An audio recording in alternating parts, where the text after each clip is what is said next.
𝗩𝗵𝗱𝗁𝗂𝗋◇◇◇◇◇◇◇◇◇◇◇◇◇◇◇◇◇◇◇◇◇◇◇◇◇◇◇◇◇◇◇◇◇◇◇◇◇◇◇◇◇◇◇◇◇◇◇◇◇◇◇◇◇◇◇◇◇◇◇◇◇◇◇◇◇◇◇◇◇◇◇◇◇◇◇◇◇◇◇◇◇◇◇◇◇◇◇◇��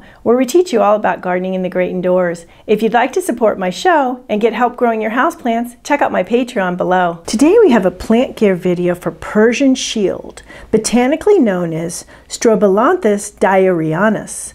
Purple is one of my absolute favorite colors, so I tend to love houseplants that are purple, and if the foliage is on the velvety side, like it is with Persian Shield, even better. The pointy serrated leaves of this plant are marked with purple that has a kind of metallic tinge to it, and that's juxtaposed against the deep forest green also in the leaves. The plant gets the shield part of its name from the fact that the leaves resemble little armor-like shields.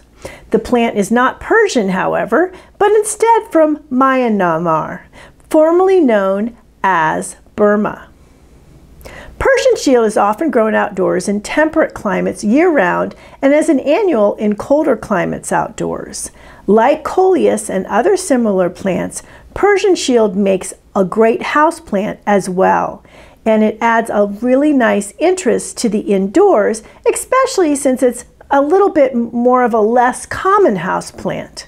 The plant grows up to 4 feet outdoors, and if it's happy, it can do the same indoors. But generally, you want to keep it a little bushier because it can get a little too rangy. The following growing tips will help you keep your Persian Shield healthy and happy in your indoor garden. Lighting. For best growth and to maintain vibrant coloring in the leaves, provide Persian Shield with bright indirect light. Good areas of the home to find such light are in front of an unobstructed eastern window or 2 to 3 feet away from an unobstructed southern window. The plant also does well under full spectrum lighting. Avoid putting the Persian Shield in hot, direct sunlight though, as the leaves will lose their color and look washed out. Watering. Water Persian Shield when the top inch of soil has dried out and the moisture meter inserted 1/3 of the way into the pot registers 4, approaching 3. Always water with warm water. Avoid overwatering the plant and allowing them to sit in drainage dishes filled with water. So sitting with wet feet is going to cause problems for them, including root rot. Fertilizing. Fertilize Persian Shield monthly, early spring through late summer, with a half-strength solution of an organic fertilizer. Chemical fertilizers are way too harsh for this plant and many houseplants, and I generally don't recommend them. I will put links below for good fertilizers for this plant that are organic. Don't fertilize in the fall and winter months when the plant slows down growth. Humidity. Persian Shield requires fairly high humidity to remain healthy and vibrant. If the humidity is too low, the leaves will dry and drop off. The ideal range is 50 to 65%. Check with a hygrometer to see what the humidity level is in your home and surrounding your plants. If it is lower than that 50 to 65%, do what you can to raise the humidity level. This can be done with pebble trays, misting, using a humidifier, and one of my favorites, which is grouping plants, because plants will humidify each other. So the more plants you have, the more humid the air surrounding your plants will be. So that is something really cool to keep in mind. It's a really good reason to go out and get more house plants. I also have a playlist on how to increase humidity, which I will link below, as well as any other videos I mention in this video.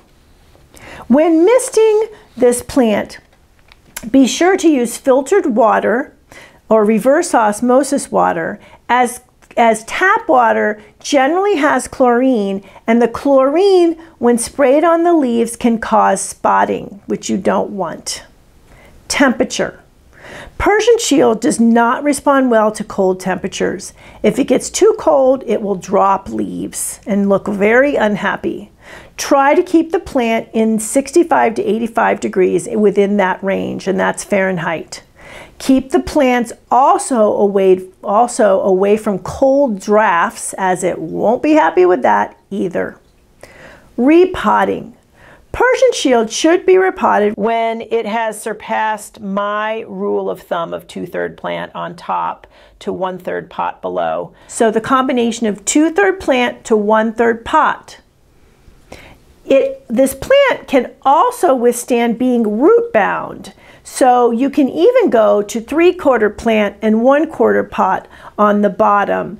If, say, it's not a good time of year to repot, the plant will be okay until it is a good time of year to repot. You want to repot late winter through mid-summer with this plant. Use a high-quality organic potting soil that is rich yet well-draining. I will put a link below for the potting soil I like for this plant, as well as a link on how to make your own organic potting soil. Pruning. In its native Burma, Persian Shield will get rangy, reaching as tall as 4 feet. It will also tend to grow quickly indoors during the warm months of the year. When you see it beginning a growth spurt, and if you want it to remain bushy, pinch back to a new set of leaves. Also, like coleus, the plant is fairly short-lived. Most plants will live 4 to 5 years before becoming super rangy and just not looking as good anymore. At that point, it's a good idea to propagate your Persian Shield to make new plants. Pests and diseases. Persian Shield can occasionally experience mealybugs and spider mites. Treat mealybugs with isopropyl alcohol of 91% or 70% to destroy existing mealybugs, and then also treat with neem oil to kill off the eggs that have been left behind, as well as to sterilize any adults that are left behind. Neem oil will do that. Spider mites like dry conditions. They thrive in dry conditions. You will find webbing on the leaves, and if you look closely or you shake the plant onto white paper, you will see all these little mites running around. So if you have them, generally increasing humidity will get rid of them. And to be honest, if you have spider mites on this plant, it's way too dry and it's probably struggling because of the dryness, and it may have even gotten the spider mites because it was too dry. So you need to increase humidity right away, as it was covered in the humidity section. So there you go for keeping this beauty healthy and happy in your indoor garden. It's a really fun, beautiful plant to add to your collection. Thank you for stopping by today. Please leave any comments about any indoor gardening tutorials you'd like to see. Remember to like, comment, subscribe, and share this video. And please check the bell if you'd like to be notified when new videos are released.